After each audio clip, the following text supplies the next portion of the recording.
So we are doing First Corinthians chapter 14, and like we have been telling sometime in the past, these are chapters for some reason. We were doing First Corinthians chapter 8, and they're chapters that's for some reason people do not discuss too much. And as we go through chapter 14, we're going to realize some amazing truth that the Word of God tells us in absolute clarity. It's not confusing. It is not wrapped around anything that is difficult to understand, and it's absolutely clear. Now, right in front of your screen is a picture. What is this picture? It's showing you a road where you see absolutely chaotic traffic going all over the place. And we know that this chaos will always result in accidents, some of which are dangerous, some of which can be fatal. And thus, it's so important that we understand that safety is always in order.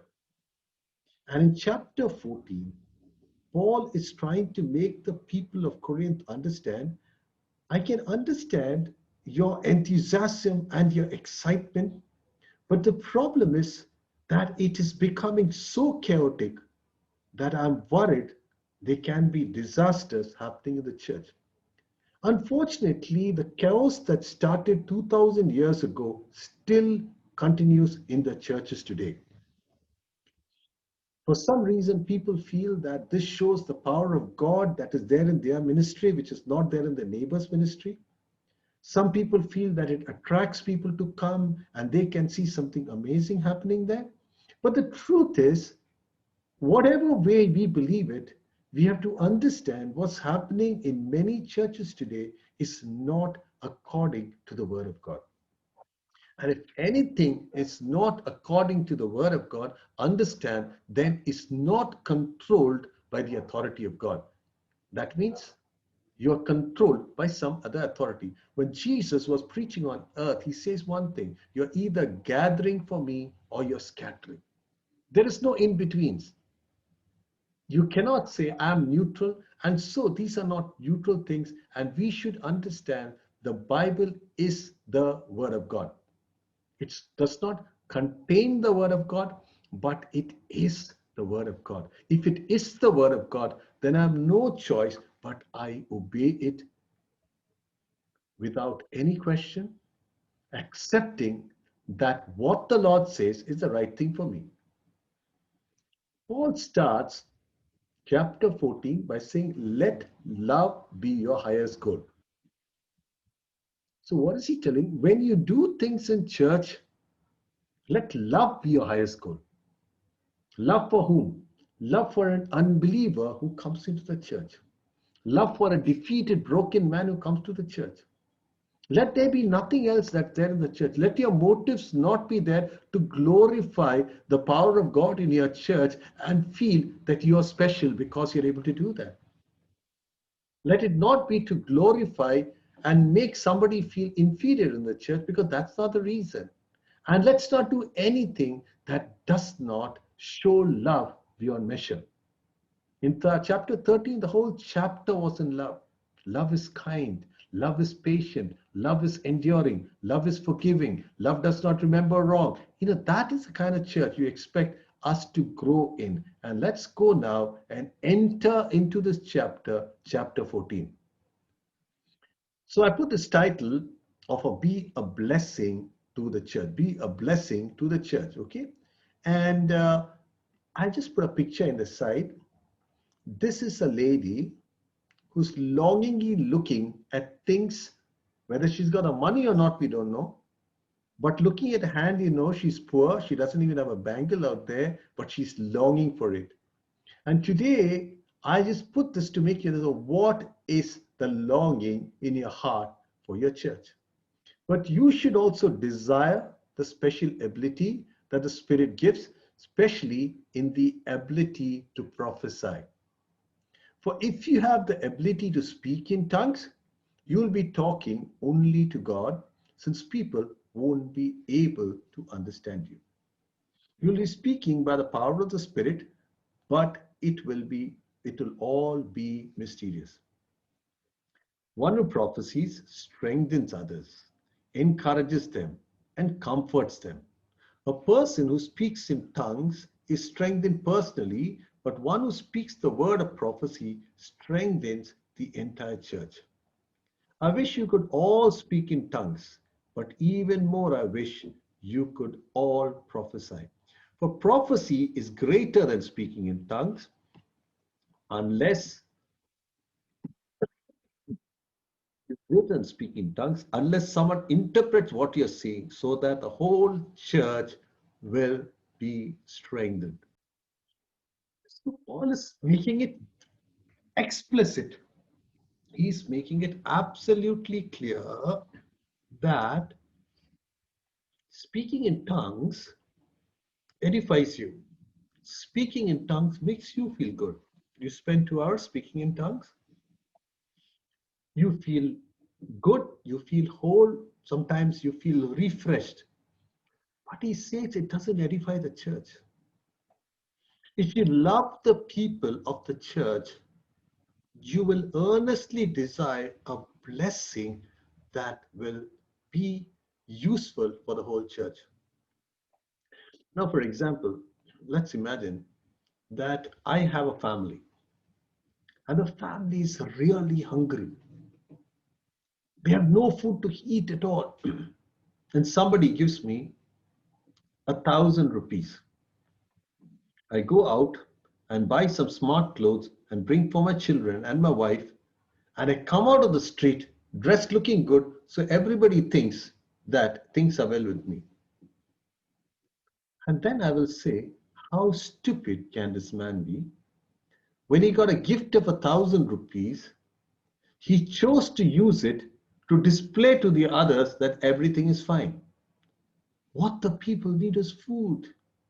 With that 1,000 rupees, he could have fed his family for 2 weeks with some rice and some dal and some vegetables. Paul is trying to make us understand this truth today. Yes, you got the Spirit, but what are you desiring for? You're longing for something that displays the power of God in your life and makes everybody think you're something superior and wonderful, but you're not blessing anybody. If I as a father bought clothes, people will say, do you love your children? Or are you so worried about what will people will think about you? How can you say, I will rather let them die with lack of food than clothe them properly? I hope you can understand what I'm saying.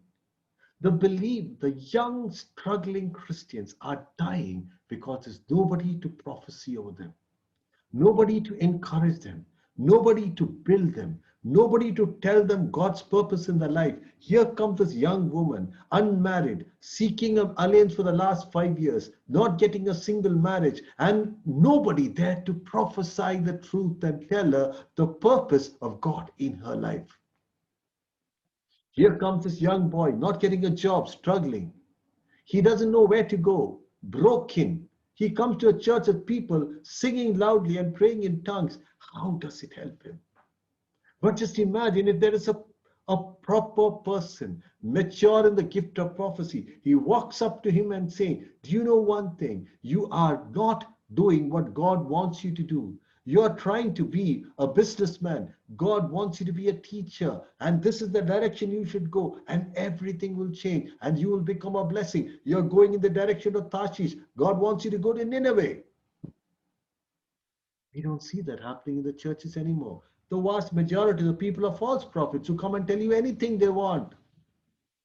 They will just tell you anything. I have told you things like somebody coming home and telling me that me and my wife will be going to Africa to work and do mission ministry there. I don't know what made him tell that. But at the end of the day, my wife was worried. There are people who come and tell you all kind of things as prophecies. I don't want you to understand today that the way this country will change, the believers will change, there'll be a revival in the church is if God raises people with the gift to prophesy honestly, truthfully, and in the Spirit. The churches will change. Every day people will fill the church because you, through the authority of God, will tell things that nobody has spoken before. Nobody has spoken before. Tonight, I'm just asking you, if you love the Lord, then from tonight, start saying, Lord, I desire the gift of prophecy, that I can transform the churches in India. I can transform the unbelievers who come into my churches, who are standing there. I'm standing in the office. A lady is very, very worried. She's completely broken. God goes and tells, go tell this woman that this is what's going to happen in her life. My friend and brother Rajkumar, once flying in an in an Indian Airlines on an Air India flight, as he was sitting there was an air hostess to pass by. He heard God tell him, go and tell this woman that God has heard her prayers.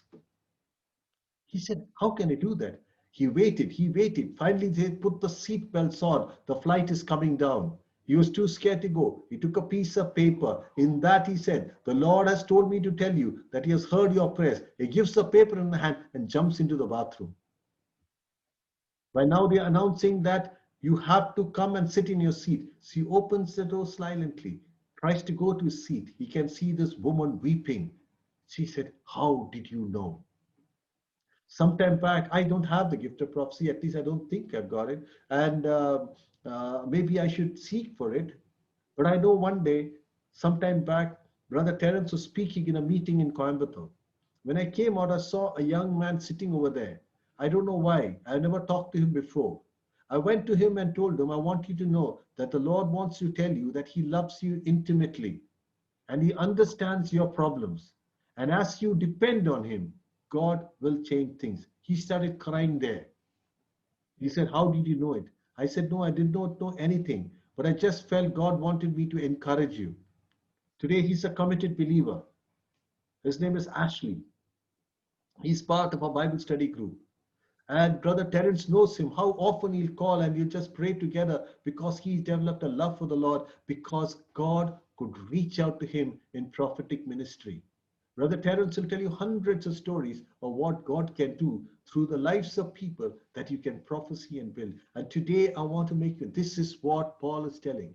Imagine if the church followed that instruction. Imagine if the church people started desiring prophecy and every church had at least 2 or 3 honest prophets working, prophesying, telling us the truth, telling us about the COVID situation, telling us what will happen in the future, telling us not to worry because God is in control over all things. Even today, it's my plea that you at the end of this evening will ask God and say, God, raise prophets in my church because this is your command. This is your command. So what do we desire? We desire tongues. Why? Because it's common, it's easy, everybody's speaking in tongues, you feel left out, so it says, but the problem with tongues are you speak to God and but people cannot understand it. It is mysterious, it personally strengthens you, but it does not strengthen others. Prophecy, on the other hand, encourages, it strengthens, it comforts, and therefore it's greater than the tongue. It encourages, it strengthens, it comforts, and therefore it is greater than. But the problem is, we are all want to conform to the environment. I want to look just like my other friend. I don't want to be different.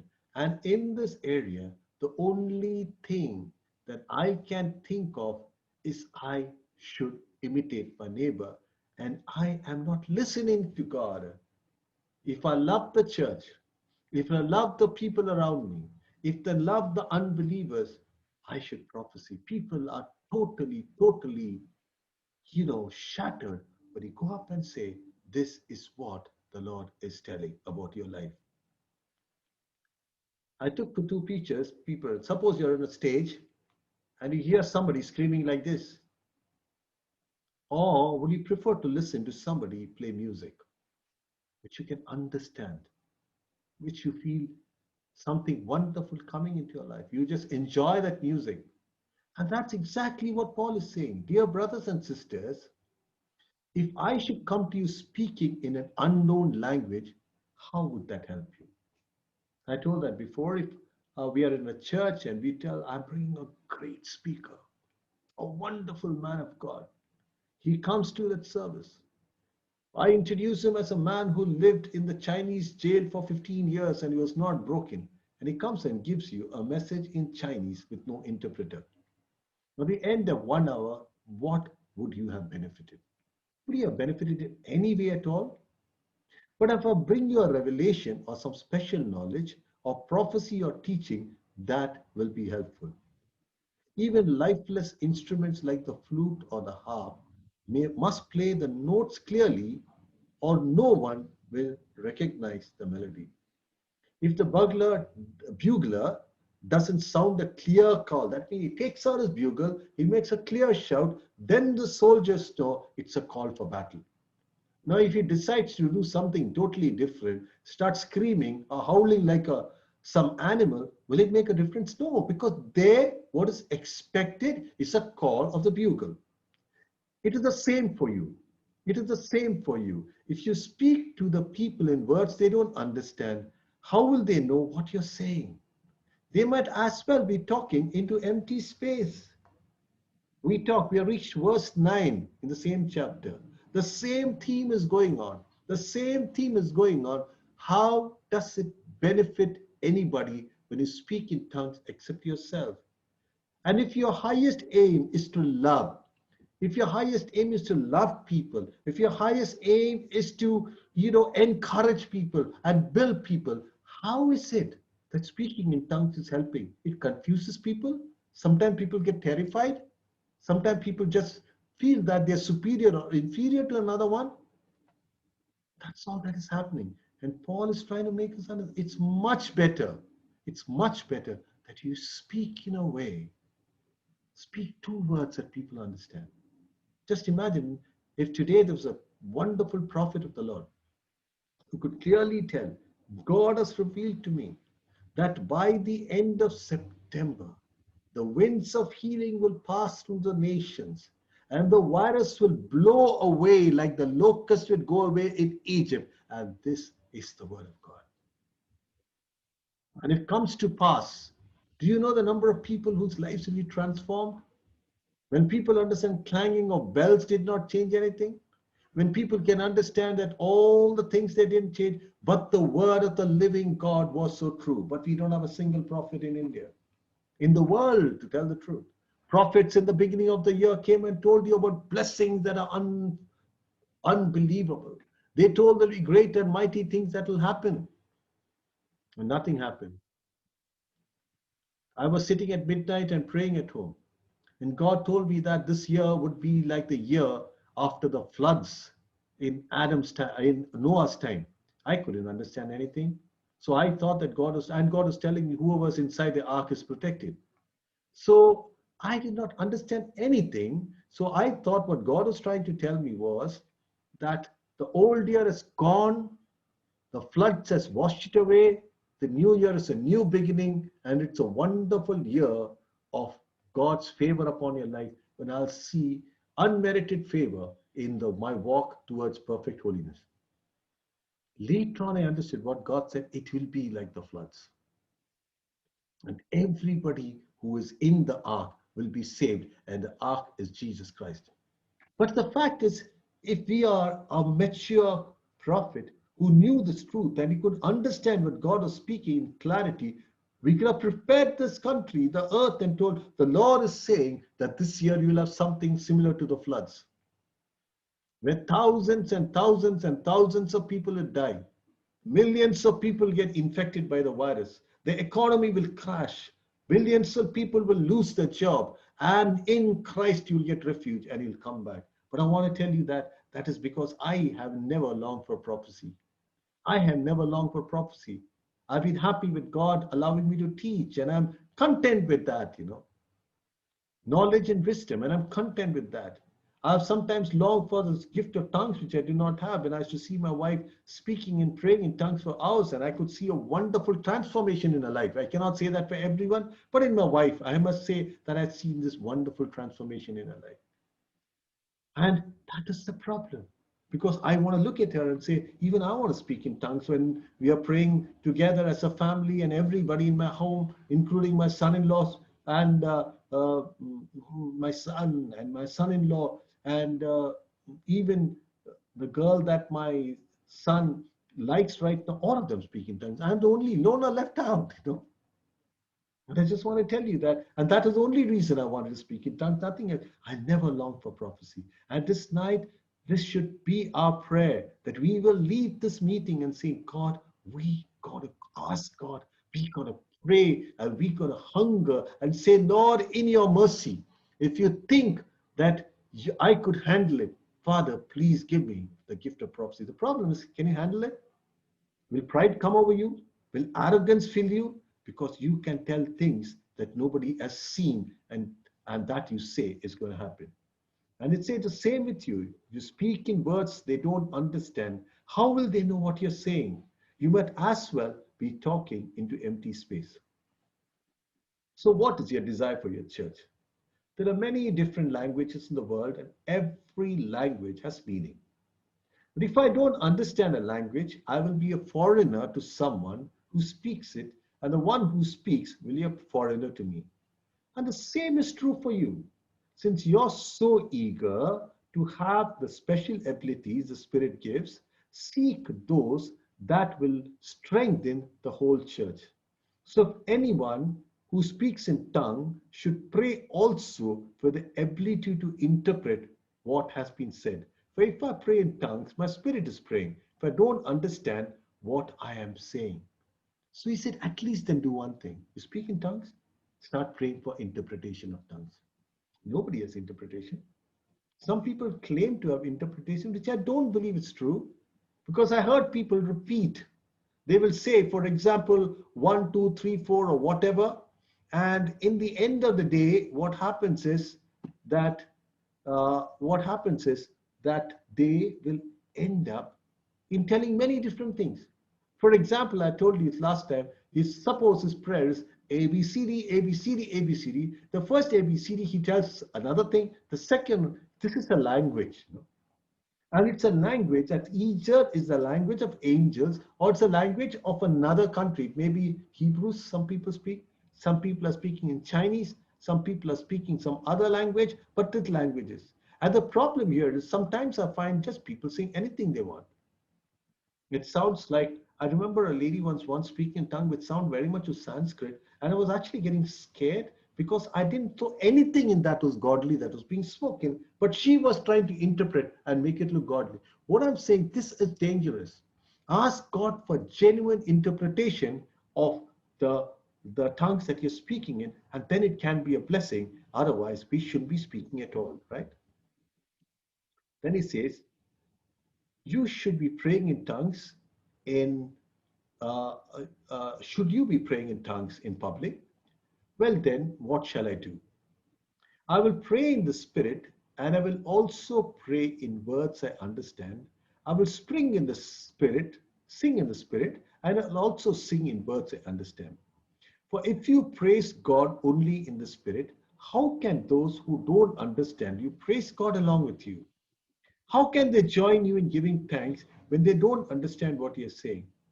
You will be giving thanks very well, but it won't strengthen the people who hear you. I thank God I speak in tongues more than any of you. Paul is saying, hey, I'm not telling you because I don't speak in tongues. I speak in tongues more than any of you. But in a church meeting, I would rather speak 5 understandable words to help others than 10,000 words in an unknown language. Verse 19. Paul is still driving home the point that you will not speak publicly in tongues because it does nothing useful. 19 verses. We'll go on all the way to 40 verses and see the same theme being hammered over and over and over and over and over again, hoping that we will understand, and yet we do not understand. Hoping that we will understand, and yet we refuse to understand. We refuse to understand. So, verse 20, dear brothers and sisters, don't be childish in your understanding of these things. Be innocent as babies when it comes to evil, but be mature in understanding matters of this kind.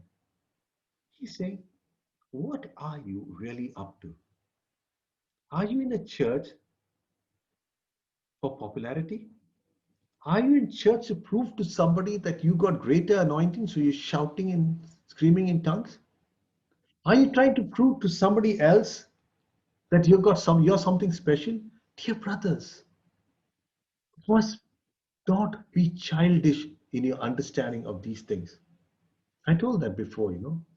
You see a child in church, does he maintain the decorum? Running, screaming. Sometimes the child is the source of the biggest distraction in the church, and the mother will not take the child and go. The child is smiling, everybody's looking at the smile. The smile is now giggling at somebody, everybody looking at that child.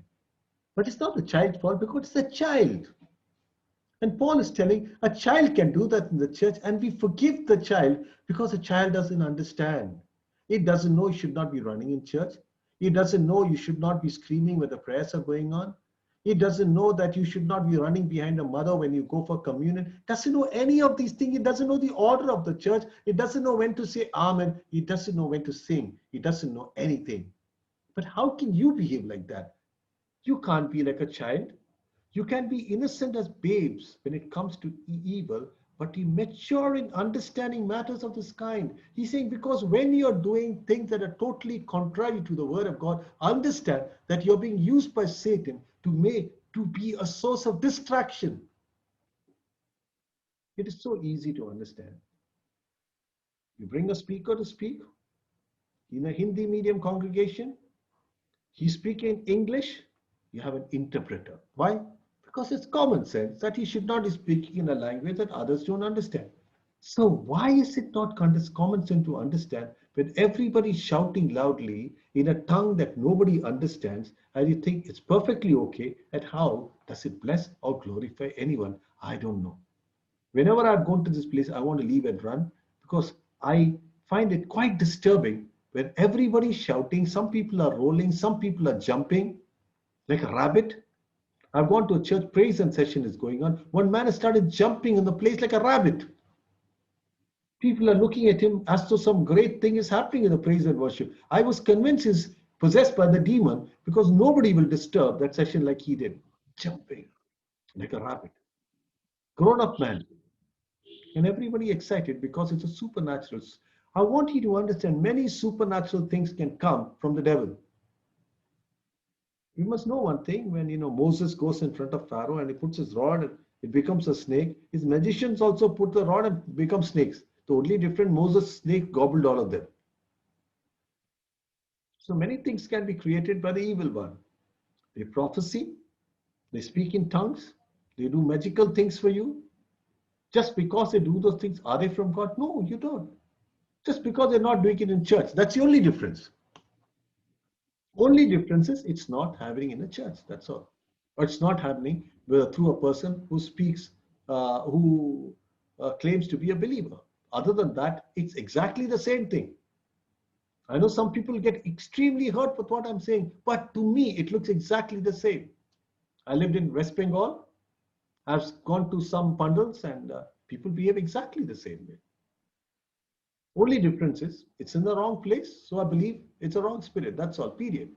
And we have to understand these things and understand it seriously. And that's why Paul is saying, restrict yourself from doing things that are done not to glorify God, but to glorify yourself in the eyes of people. So why do we do this? For many people, it feels good. They feel high. But the unfortunate thing is everybody who does these things feel high. You go to a rock festival, they also go into this frenzy and they're so excited and they feel high. So just feeling high without bearing the fruits of the Spirit after that is a problem for me. So the Holy Spirit is not given like cannabis, ganja, You smoke it up, what happens? You feel high. At the end of it, you feel low. You don't do anything good after that. You're not a blessing for anybody after that. So if you're going to use this to feel high and after that you behave exactly the way you were, go back Sunday, lunch is not good, scream at your wife, insult her, throw the plate, abuse your daughter, molest your maidservant.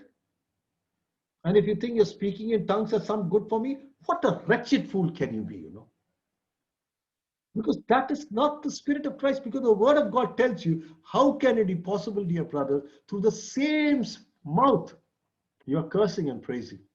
How can it be possible, dear brother? The same tree is producing a sweet mango and sour limes. It doesn't happen. In nature, it doesn't happen anyway. So if your life is wretched, abusive, living in adultery and shame, and speaking in tongues, it's time you have checked your life. One of the reasons is that you were a believer at one time, and that time God gave you this gift, and the word of God says the gift and calling of God is irrevocable, so it still works. It doesn't mean that everything is right with you, you know. It doesn't mean everything is right with you. Next is I want to prove to my neighbor I am as holy as you. So I just want to prove, you know, boss, look at me. You're speaking in tongues. Look at me. I'm also speaking in tongues. I'm also just like you. Then I feel good about it. Then after that, many people who are sinful are very encouraged, because after that they feel that, see, I'm continuing to live in the sin, not paying my taxes, cheating my wife, stealing from somebody. It's all fine because I'm still speaking in tongues. Wow. No, I want to make you understand the word of God is clear. Nobody is going to enter heaven because they speak in tongues. You'll enter heaven because of the fruits you bear. That's why Jesus said, I never knew you. In the Gospel of Matthew, you know, there's a problem out there. Reaching heaven, somebody's come and say, Lord, I prophesied in your name. I healed in your name. And Jesus says, no, I did not know you. There is power in my name, so things happen. But you were a wretched man. You were living continually in sin. You couldn't extract yourself out. You never even were sorry for that. You never even knelt down and prayed and said, Lord, I am struggling. Give me healing. After some time, you thought this was your wonderful capability or whatever it was. Or you call it as your biological need. Just yesterday, I had a young lady who came to me and she was unmarried, pregnant, and the gynecologist who's referred to me said, you know, I'm sending this unmarried woman and she had an abortion and she's bleeding. I want you to block the vessel.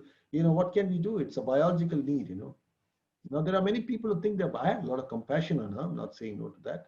And wonderfully for me, that the boy who was responsible came and he had come along with her and said, I want to marry her. I'm just waiting for this COVID thing to get over so that I can get things in place. So it was okay. I'm not saying the right thing, but I had compassion on her. But I'm trying to make you understand today that if I speak in tongues and I live anywhere I want, it doesn't mean that I'm going to go to heaven. I do not realize that I'm doing more harm in church than good when I speak in tongues. And some of us are truly, truly ignorant of this chapter in the Bible. Because after all, no charismatic church will preach this because that's happening right there in the church. So how can I preach this chapter 14? So they're not taught. And many, many people don't read the Bible because the pastors are taught that we will teach you everything you want. They don't even like them going to a neighborhood Bible study because they're scared they may leave their church, and that means the income will not come. It's a fact. We have to understand that. There was this independent pastor who was so upset. He was telling me, brother, that brother has stolen my sheep away and now he's milking them. So that's his sorrow because the milk is going there. Now he doesn't have enough milk for his congregation. So it's a business. All the income is what he's counting on. So his messages has to be nice massages, you know. Go to an Ayurvedic massage, very nice. You feel very good at the end of the day because they massage you very well. So many church services are massages, you know. You go to a physiotherapy center, it's different. He will twist you and turn you and stretch you, and it will pain and it will hurt, but it will solve your problem. Next morning, you're actually feeling good because he knew what he was doing. But most of our churches today are massage parlors. You know, you go there, wonderful messages of prosperity. God loves you. God is out to bless you. He died on the cross to take your curses away. So you have no curse in your life. You have no trial in your life. You have no problems in your life. Oh, it's just a life of blessing. You know, compressed, shaken, blessed. And you're so happy to give you opportunity. And you tell, you know, as you tithe unto the Lord, this is the only thing that the Lord has said. What has he told you? That test me and see. It's true. But that's not the only gospel that he has said. He's told you to invest in the kingdom of God, not in pastors' houses and properties and cars and buildings. No. And I want you to understand that unfortunately these pastors who live out of the money from the congregation will never be able to give messages that will cut the marrow and the bone. But then they will leave and go. I love Zach Punan. Zach Punan says, whenever the number of churches are very big, you have to be getting watered down messages, because it's only with watered down messages that people come. These are massage parlors, Christian massage parlors, where you come in the morning, get a good massage, and you go. Have you seen how the apostles preach? Break them, tell them where they are wrong. You cannot be doing this in the church. No, our churches are very comfortable, nothing controversial, nothing that will upset anybody. I don't want my sheep to go and become a source of income for my neighbor. I'm telling you this because this is the truth. And you who listen and you have ears have to listen. We have to transform ourselves. And I love that's why tent makers, your calling should be great. I'm not talking about people like Terence. I don't want to talk and praise him, but I've never ever heard Terence one comes and asks for money. Never. Nobody has ever asked him, have you eaten your dinner? Nobody asks him where he stays when he comes to Coimbatore, because he looks so comfortable, he's so happy. Never ever has asked money. And ask him, God has sustained him every day, because God will sustain those whom he has genuinely called. But those whom is not genuinely called and you made it a business, he won't sustain. It's true. So you have to do this racket. A business, don't give your tithes anyway, only to me. Don't attend any other Bible study at church, only me. And that account is never known. What happens to the money you don't know? Then the pastor will say, I got a new car, I got a new house, I got a new property. I don't want to even talk about that, but this is what happens all over the world. People love to follow this American TV evangelist who are shouting money, money, money, money, money all the time. Give us more money, I'll give you a hanky, give me more money. People who say, give me money and I'll pray for you. Absurd. Then I want to talk about this. We talked about how many verses we said. We had come up to verse 20. 20 verses. So far, it's half of the chapter talking one thing, that you cannot be speaking in tongues in church. Is there any verse that talks about putting a puttu in church? Putta, not puttu. No verses are there, no? But do you know how we react when we see a woman come with a put? How can you do this? This is the third eye. How can you do this and come inside the church? Oh, the women are murmuring.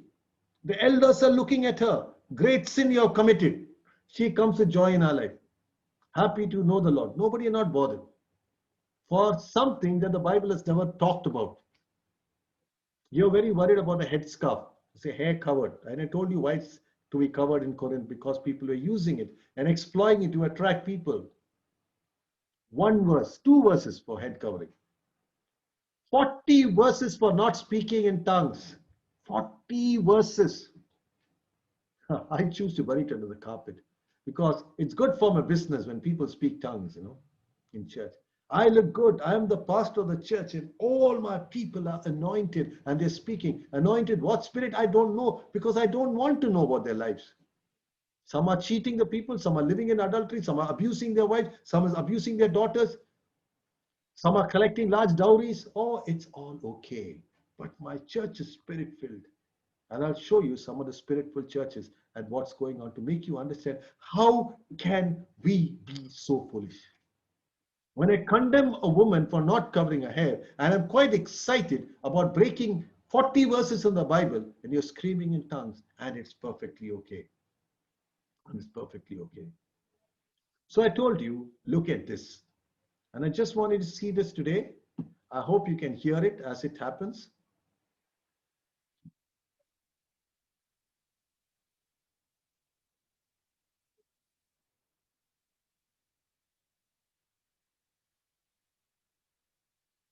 Today you're going to hear it, see the whole thing till the end.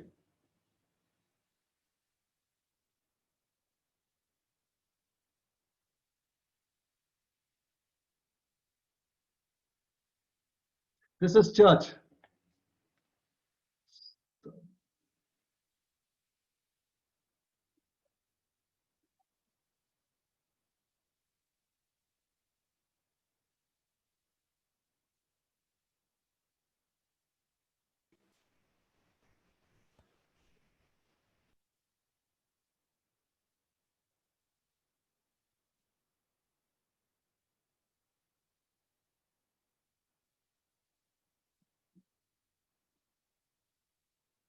That is somebody barking like a dog.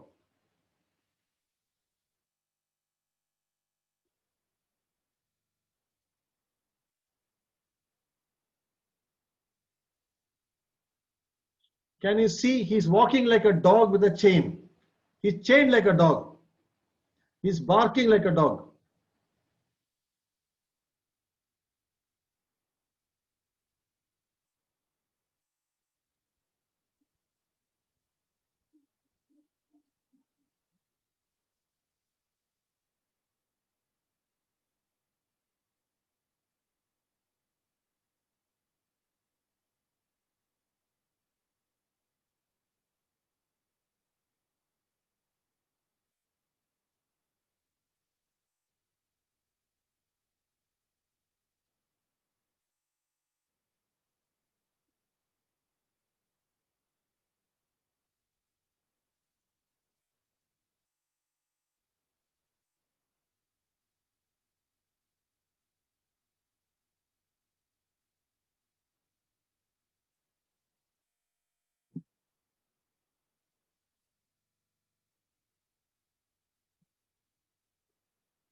I just wanted to watch this, and I want you to tell me whether this is the kind of church that Paul is expect. He said there should be order in the church. This is what he said would happen.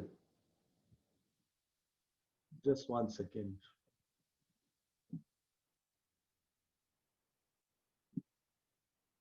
So I was talking and I'm asking you this question. I showed you a picture of what is happening. A lady screaming like a wolf and saying, the Lord has told me to scream like a wolf in the church. Did you see anything like this in the New Testament? Can you imagine Jesus coming into the congregation and screaming like a wolf out there? Can you imagine Paul and Peter barking like dogs and walking tied to a chain? I do not know. Why is it so difficult to understand? This is not what God wants to be happening inside the church. And this is why Paul warned and told, I want you to understand, don't bring this into the church.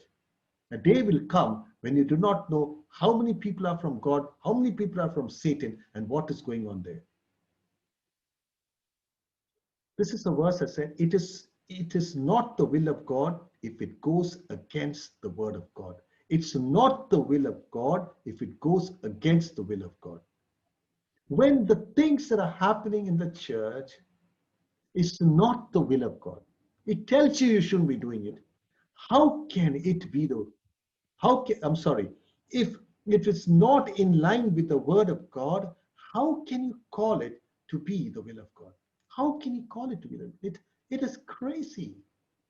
It doesn't make, you can understand when Jesus says that you cannot murder anybody. He says that without forgiveness, you don't receive forgiveness. We understand that so well.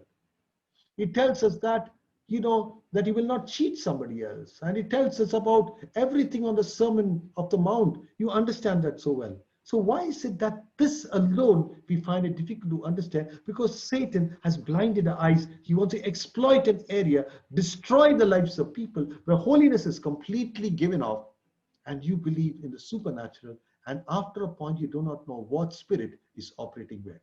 It is written in the scriptures, I will speak to my own people through strange languages, through the lips of foreigners, but even then they will not listen to me, says the Lord. Even then they will not listen to me, says the Lord. How much ever we speak. Now this is very easy to understand. Do you like this? Will you accept it in your church? We demand same-sex marriage in Anglican church. African LGBT Christian reject Bigot's report, whatever it is. So will you go to a church that does this? No. Because we got a couple of verses saying that homosexuality is sin. Homosexuality is sin. In Romans, it tells you very clearly. It's sin. I hold on to the two verses. We understand it with such clarity. There's no problem there at all. But when it comes to this, I have no problem. So you see that tongues is a sign for a believer. Tongues is not a sign for the believers, but for unbelievers. See that?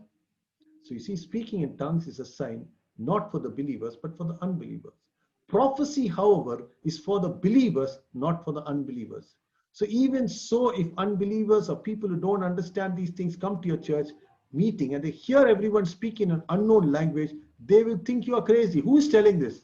The word of God is telling this. They think you're crazy, and you say it's okay to be crazy. I'm pretty okay with this. Why? Because I love doing it. And the Bible says you can't be doing it because you can't be doing crazy things in church. But the fact is, somewhere down the line, I am just want this. It's Martin Luther who says this. He said, where God builds a church, there the devil will also build a chapel. It's so true. Great churches, wonderful churches, suddenly something happens and all kind of things go wrong. Now, if all of you are prophesying and unbelievers or people who don't understand these things come into your meeting, they'll be convicted of sin and judged by what you say.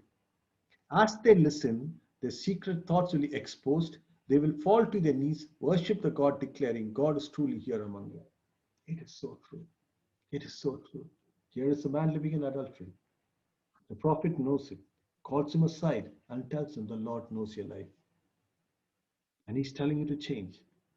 Because you don't change, cancer is going to strike you. You will understand that when something starts happening. He knows that this man is true, and he understands God knows us. And he knows that God is living and real. But if everybody, including him, is speaking in tongues, how is it going to change anything at all? How is it going to change anything at all? Unfortunately for us, we don't seem to listen. Whether it's a believer who comes to church, he's encouraged, he's built, he grows. When he anointed and said, God's going to give you the gift of wisdom. God is going to give you the wisdom of knowledge. God is going to give you the gift of prophecy. God is going to give you the gift of healing. You know what an encouragement that's going to be. When God is going to break your barriers, when God is going to change you, God is going to give you a job, God is going to make you grow. You know how amazing that church would be? No. Today the churches are full of false prophets who claim they can prophesy, and they tell you all kind of things you want to listen so that they collect more money. It goes on that way. It goes on that way. You're scared to even prophesy and tell the truth for the biggest donor of your church because he's probably living in sin, and you're too worried that if he leaves your church, your income will go, your building project will go down the drain. Or maybe your car loan can't be paid. I don't know which is the one that will bother you more. But that's the truth. So people go on doing whatever they want. And so Paul is calling us for orderly worship. Verse 26, well, my brothers and sisters, let's summarize. When we meet together, one will sing. That's perfectly okay. Someone leads in praise and worship. They start the singing. We join in the singing. It's orderly worship. One will teach the word of God. It's orderly worship. One will tell a prophecy, which is special revelation. One will speak in tongues and the other will interpret. What a wonderful church service. Every time you go to church, you're excited. What is going to speak? What is going to tell? What is the revelation we're going to listen today? I am so excited. But everything that is done must strengthen all of you. Remember one thing. When you prophesy, it's not standing on stage and saying, Brother Arun, this is the word of God. God knows that you are a sinner and you are doing this. No, no, God, he doesn't do that. He doesn't publicly do that to anybody. When Jesus' ministry, only to the hypocrites who claimed they were very super religious, but they were not believers, he would tell them, you are a brood of vipers. But the prostitutes were living in sin. He had compassion. He would take her up and tell her that you can also go. And I'm telling you, if there is a repentant sinner there, God will not embarrass you. If you're a struggling sinner there, God will not embarrass you. No, never. But if you're an arrogant sinner there, who's sinning and trying to claim that you are doing everything right, then God might expose you there. Because he has to somehow make your pride come down so that you become humble. Otherwise, he doesn't expose you.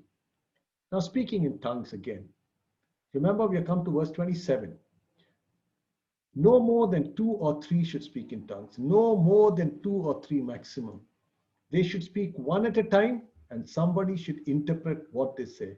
If nobody is present who can interpret, they must be silent in your church meeting and speak in tongues to God privately. If you don't have anybody to interpret, nobody speaks in tongues in the church. Nobody. That is the word of God. Some people say, I feel so disappointed. No, this is the word of God. You can understand so many things. No, you can't be partying in the church. You can't be drinking in the church. Don't be speaking in tongues because the word of God tells you not to be doing that. And how about prophecy? Only one person speaking. Let two or three people prophesy. You know, these services, church will last for a long time. It starts at 8 o'clock in the morning, goes up to 12. So everything is there. You're refreshed and you come back. Two or three prophecy and let the others evaluate what he said. You cannot say, I got a gift of prophecy and tell whatever you want. You prophecy, but before you start, somebody will say, this brother, he had prophesied about me, it has come to pass. This brother had prophesied about me, it's come to pass. Somebody will come and say, this brother prophesied 6 things, all were wrong. Please sit down, brother. You're not ready to prophesy. Maybe you are a very important man in church. Maybe you're the pastor of the church, maybe the elder of the church, but obviously there's a problem here. You're not operating the gift of prophecy. But if somebody is prophesying and another person receives a revelation from God, then one who's speaking must stop. What he's saying, somebody is prophesying and talking about the COVID, and he says the COVID is going to end in the month of December. He gets a better revelation and he says, and that will happen because of a vaccination coming, or another person may have got greater revelation. No, it will come. So there he can raise his hand up and say, brother, God is giving me more clarity on what he is speaking. And in this way, all who prophesy will have a turn to speak, one after another, so that everyone will learn and be encouraged. So understand, Paul is saying, don't quench the spirit, streamline the spirit. He's not telling don't drive on the roads. He's saying follow the rules and drive. Nobody's saying take away. He's saying, I know there are accidents happening, so we don't take away the cars from the road, make it streamlined and organized. Remember that people who prophesy are in control of their spirits and can take turns. It's not like somebody in tongues who sometimes is not sure what's happening. You are in total control. For God is not a God of disorder, but of peace in all the meetings of God's holy people.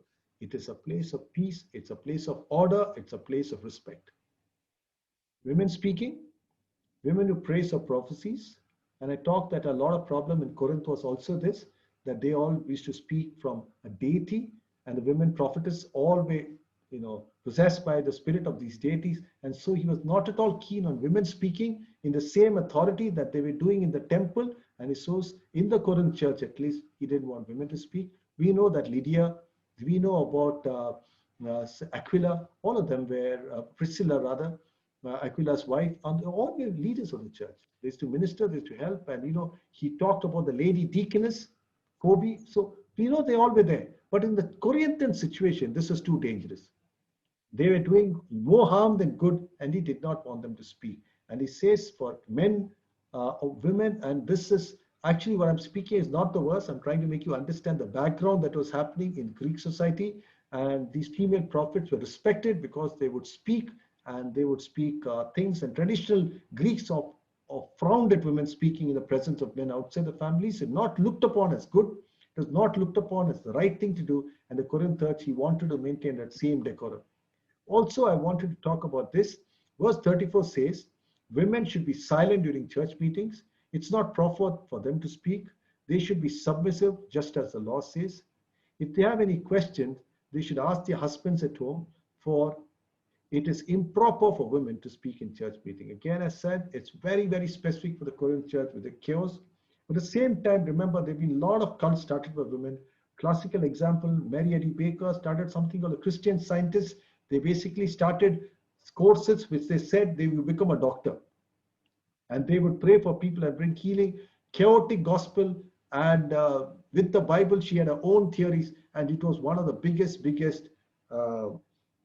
they have the temples, and even now they're in US, one of the biggest cults that were operating in US. I don't know how big they are today, very, very dangerous. So remember, this can also happen.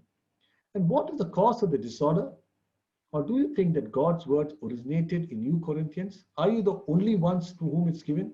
Because they're so arrogant. They just said gifts are multiplying, and we can scream, shout, do whatever we want, bring immorality to the church, because once the gifts were operating, they felt they could do anything. Sin was there, adultery was there, people are living with their own stepmothers, everything going in the church, and they're speaking in tongues and shouting in tongues, and they're so excited and they feel everything is sanctified.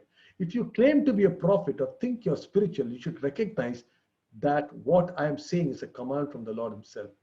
But if you do not recognize this, you yourself will not recognize. He's saying everything that I spoke so far is a command from God. And if I spoke 40 verses, a whole chapter of not speaking in tongues in public without an interpreter, it is the word of God. It is your choice to listen. So we are not telling to quench the Holy Spirit. We are just telling, go in right order. This is Autobahn in US. There is no upper limit for speed in the Autobahn. Your car goes at 220. One of my friends was driving me in the Autobahn 270 kilometers on his car. He was driving a Carrera and a Porsche Carrera, and I was terrified sitting. And that's the way you zip. Nothing, hardly any accidents, because people maintain the rules correctly. Nobody's telling you not to display the splendor of God's Spirit. Nobody's telling you not to do any of the things in the Holy Spirit, but you have to bring it in a spirit-controlled fashion. You want to speak for 3 hours in tongue, do it at home. You want to speak publicly, tell the pastor, I want to speak, and is there an interpreter who can interpret me? No interpreter, keep your silence. You want a prophecy? One person starts prophesying. When he has prophesied, the second person can raise his hand, not more than 3 people. You can do great and wonderful things in the church if all the gifts of the church are operating in your church, provided you bring it under the discipline of the Lord. So, my dear brothers and sisters, be eager to prophecy. Don't forbid speaking in tongues. Be sure that everything is done properly and in order. Be sure everything is done properly and in order. This night, what is the Lord speaking to you? First, earnestly desire the spirit of prophecy, the gift of prophecy, that you can be a blessing. And God can't give it because it comes with a lot of pride and arrogance. You suddenly feel you're super because you can look at people, look at him walking and say, hey, I know this man's life. I know what he's doing. I know what he's living. Do you have the grace to control your mouth and not gossip? God can't give it to gossipers. God can't give it to people who get proud. You cannot talk about the revelation God gives to one person, even to your wife. And if you think you're ready for that, ask God and say this night, Lord, I want to receive the anointing that breaks every bondage in my life and the anointing that will allow me to prophesy. And if you have got the gift of tongues, praise God for the gift. It is for your edification. When you sit alone in your room, pray, ask God to make you a blessing, transform your life to take a walk in holiness, but it's not for public display. It is not like your car that you want to show everybody, I got this big car. Is that what you're trying to do with speaking in tongues? It's like the labeled clothes that you wear. So when you go to a social gathering, you want to wear your branded shirt, Armani, good. It means you got cash. So the branding that you have in some churches is speaking in tongues. So you also start speaking in tongues. Paul is not telling you not to do anything. What he's telling you to bring it in submission and to do it in a way that you know it is purely because you love people around you. Even this night, as we close our eyes and as we pray, I want you to spend a moment in silence. If you're one of those people who are doing this, who are doing it without knowing, ask God and say, Lord, I did not know this, but I'm going to stop doing this because it doesn't edify. And also I pray, Lord, that you'll give me this gift of prophecy, that I can be a blessing, that I can be a blessing. This night we're going to stop this meeting. We're going to ask Terence to pray. And even at this time, I pray that God will lead each one of you for a hunger for prophecy and a hunger for holiness and a hunger to do the will